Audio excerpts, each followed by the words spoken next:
getting brighter.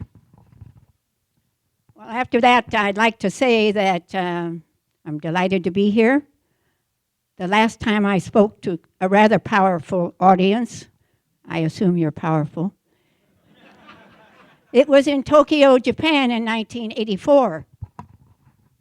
And all the heads of the aviation division and the heads of our commission for LAX and our deputy general manager were the head speakers at the head table, and I was to speak on the improvements at LAX in 1984. I think I'll sit down. Is that all right? That's great. I don't need that. Oh. So, till we get our feet in order, we appeared in this room and full of Japanese, mostly men, as you all know. And so when they introduced me, the head table all left. So I thought, well, that's sort of funny, but okay. And the interpreter and I proceeded to say that LAX would be ready in '84 for the Olympic Games, not to worry about the traffic, and everything was just fine. And in those days, we went on junkets, and you read about them today, but they were to wave the flag for Los Angeles and the airport. They were junkets to help those people understand we were the best place in the world. You read about them, but truly, we were waving the flag for LAX. So today, I'm going to give you a little background on the history of LAX, and then a little walkthrough through our gem at LAX, which is the Flight Path Museum and Learning Center. And we started this with a group of citizens from the communities around LAX, activists, and I assume you're all going to be activists in your day. You're all pretty young, but that's good. We need young ones. So we started with the Westchester area, the Department of Airports at that time, and some community activists, the Westchester Chamber at that time, and we formed a Flight Path Learning Center of Southern California. We became a 501c3 and proceeded to put plaques in the ground for various aviation enthusiasts that had done a body of work for the industry in Southern California. We put in the Wright brothers because they were rather important. And we put in Amelia Earhart because she was good. And we put in Charles Lindbergh because he's the one that was really instrumental in bringing aviation to the forefront. This thing bobs around a lot. And Charles Lindbergh flew the route after he had made his transatlantic flight, and he flew the route of all the airports under consideration to be LA Municipal Airport. And he said the one at LAX, long, flat, sloping approach was the best, and into the sea breezes. So whether you like it or not, that was good, and it's the best place and a fine airport. Going to take you a little bit of history of that.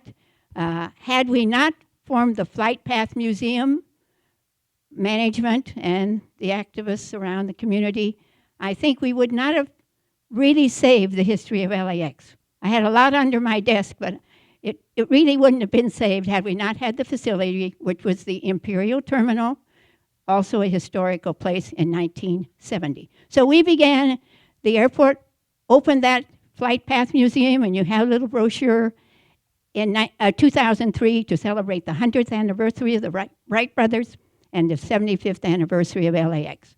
So, Ricardo, are you ready? Yeah, I'm ready. Roll them.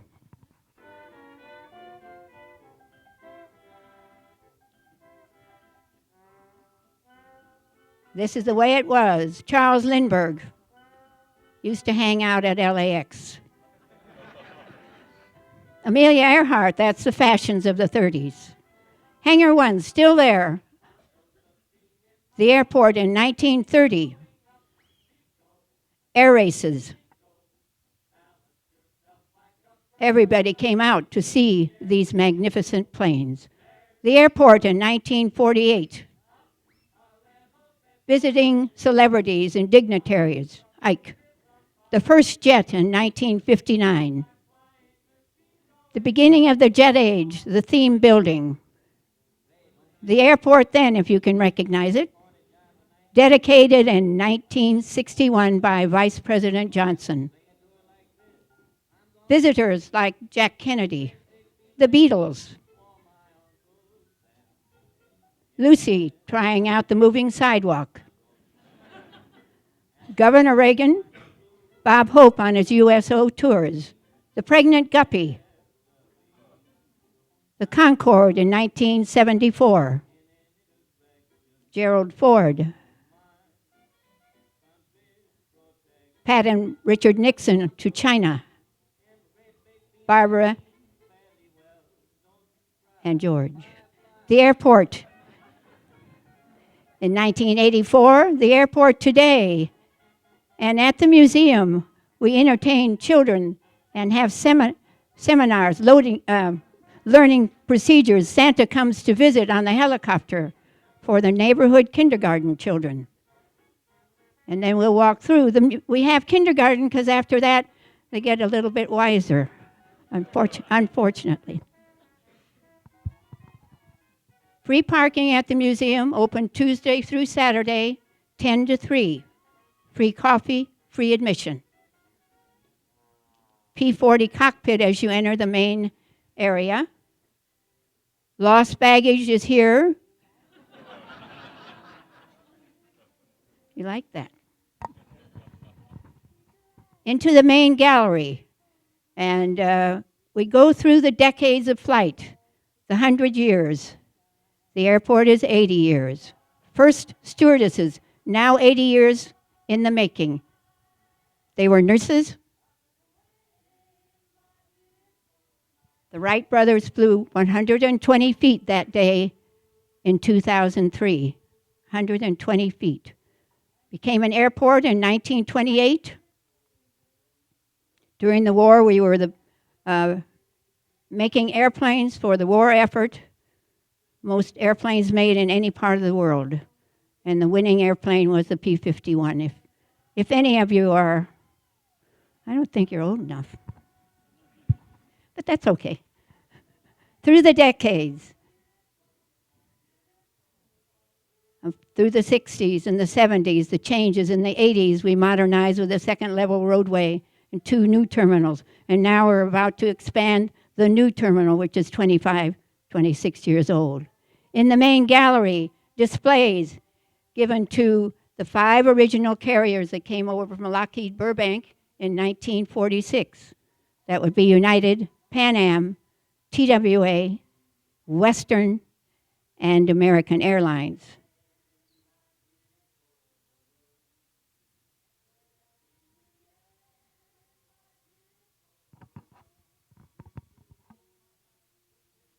This particular model airplane, the engines did go, and it is used in Indiana Jones, with the background filling in the rest of it. And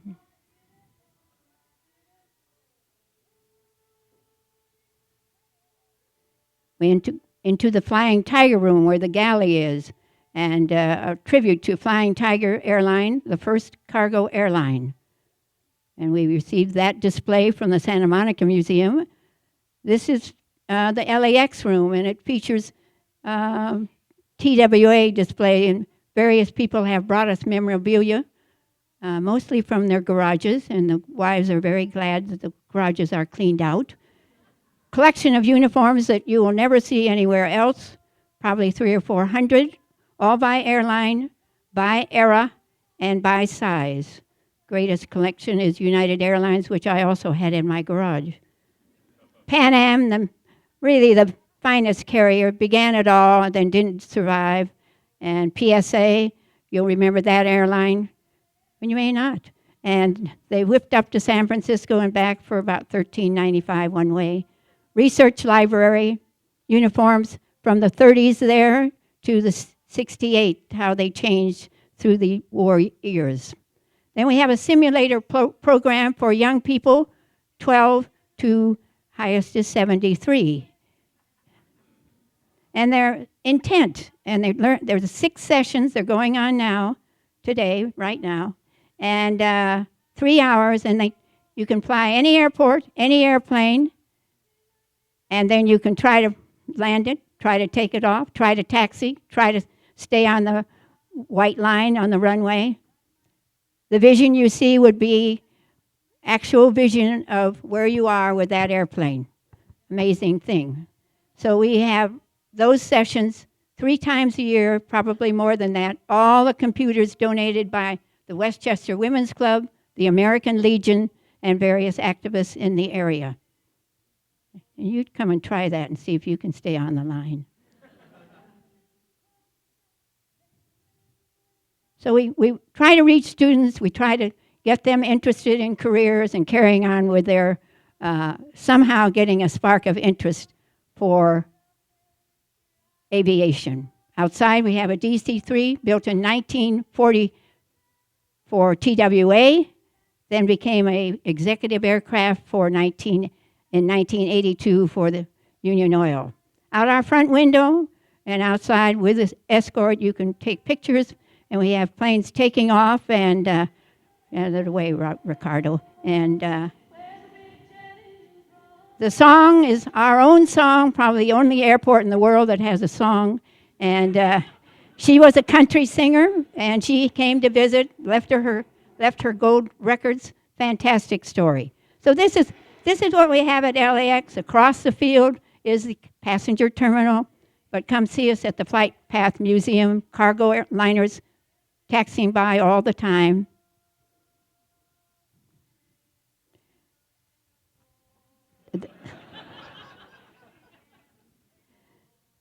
President comes once in a while, or had come a lot more.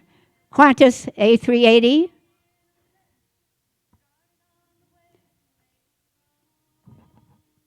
I would say to you people that the best thing you should do is never stop learning, because you just, and I haven't stopped, and you just have to do that and carry on for your community.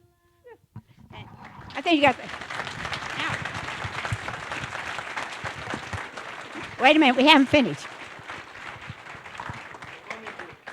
In the olden days, and I guess I can say that to this group, and you probably wouldn't understand it, but we used to say goodbye, and we say, see you in the funnies. Well, I'm in the comic book that you have, and you would never dream in your wildest imagination that you would be in the funnies. So, thank you very much, and enjoy the day.